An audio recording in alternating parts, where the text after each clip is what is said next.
반갑습니다 하고 여러분, 미술교육 지도사 과정을 강의하게 될 문주입니다. 오늘 그 첫 시간이 될 텐데요. 제가 수업에 들어가기에 앞서 여러분들께 보여드리고 싶은 사진을 한 장 가져와 봤어요.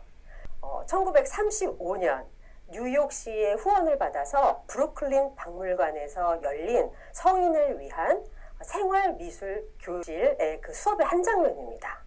여러분 아시겠지만 1929년 주가가 완전히 폭락하면서 미국은 1930년대 이후 경제 대공황 상태에 이르게 되는데요.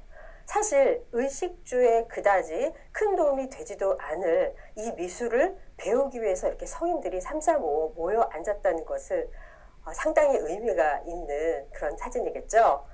어쩌면 이 미술이라는 거는요, 우리 인간이 가지고 있는 기본적인 욕구, 무언가를 표현하고자 하는 그 욕구를 실현시켜주는 방법 중에 하나가 아닌가 그렇게 생각을 합니다.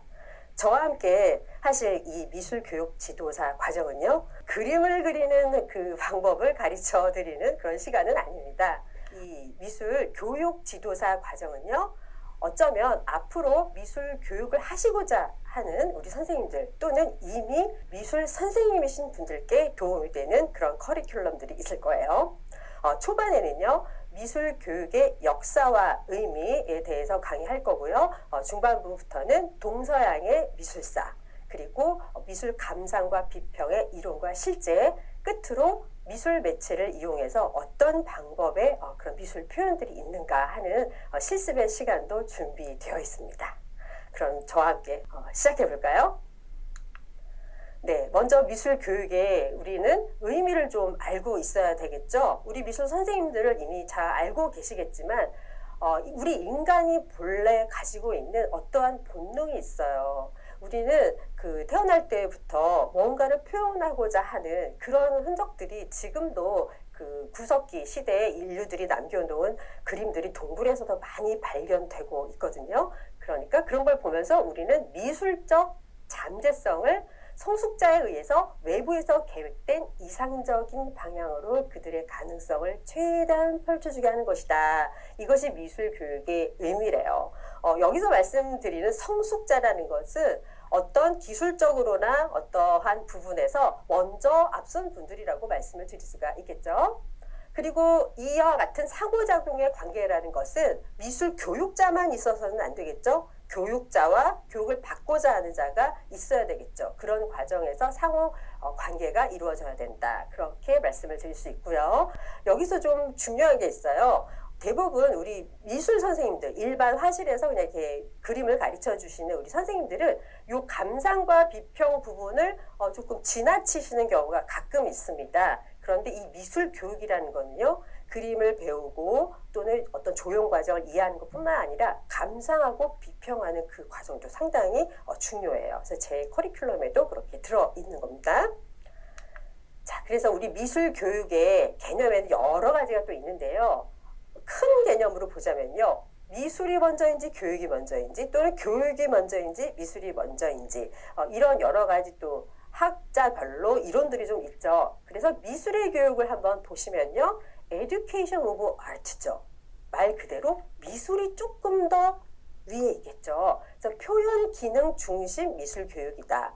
전문적 미술과 양성을 위한 미술 교육이다. 아무래도 테크닉이라든지 말 그대로 우리가 흔히 봤을 때 와, 그림 굉장히 잘 그린다 라는 어떠한 그런 목적을 향해서 갈 수 있는 그런 미술 교육이죠. 그래서 이것을 우리는 도제식 교육이라고 하죠. 어떤 커리큘럼이 쭉 있는 것들이겠죠. 그래서 바우하우스라는 학교가 있었어요. 이 부분은 제가 또 미술교육 역사 시간에 조금 더 자세히 다룰 텐데요. 이 바우하우스는 독일에서 1919년부터 1933년 동안 문을 열었던 그런 유명한 학교입니다. 사실 건축 미술 전문 학교인데요. 이때 당시에 교수직을 맡았던 그 사람들은 여러분이 다 아시는 엄청나게 훌륭한 화가들입니다. 네, 뭐 폴 클레도 있었고요, 요하네스 이텐도 있었고요. 상당히 유명한 그 화가들이 선생님이었죠. 그래서 지금 이렇게 보시면 우리나라의 입시 미술 교육이 좀 비슷해요. 이 미술의 교육이라는 건 우리나라의 어떤 입시 또는 대학의 미술 교육과 다소 좀 비슷하다 이렇게 보시면 좋고요. 두 번째 개념을 보시면 미술을 통한 교육이에요. 그러니까 교육이 먼저겠죠. 교육이 먼저지만 through art, 미술을 통해서 여러 가지 교육을 하는 것이다 라는 개념이죠. 그래서 창의성 중심의 미술교육, 미술을 수단으로 하는 교육. 어쩌면 저도 어느 정도 대학원 전공은 미술 치료를 했는데요. 역시 미술 치료도 치료가 목적이 있고 through, 미술을 통한 그러한 교육이 되겠죠. 그래서 미술의 형식이나 표현, 감상보다는 그것을 통해 길러지는 창의성, 정서 등을 강조한다. 그러면 아무래도 유아나 아동들에게 상당히 좋겠죠. 왜 그런 책도 있죠. 우리 여러분 프랑스 아이들은 말보다 그림을 먼저 배운다. 이런 책도 있는데 사실 그런 것 같습니다.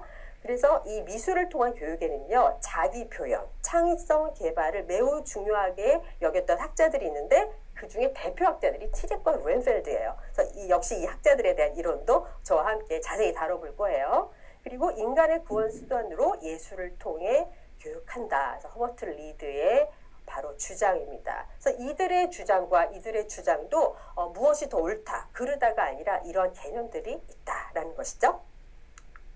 자, 그 다음 세 번째는요. 미술의 본질적 가치 교육인데 이것은 딱 미술이 더 우위다, 교육이 더 우위다 말씀드리기가 약간 좀 애매한 부분이 좀 있습니다. 그래서 비슷하거나 미술이 조금 더 우위를 차지할 수가 있겠어요.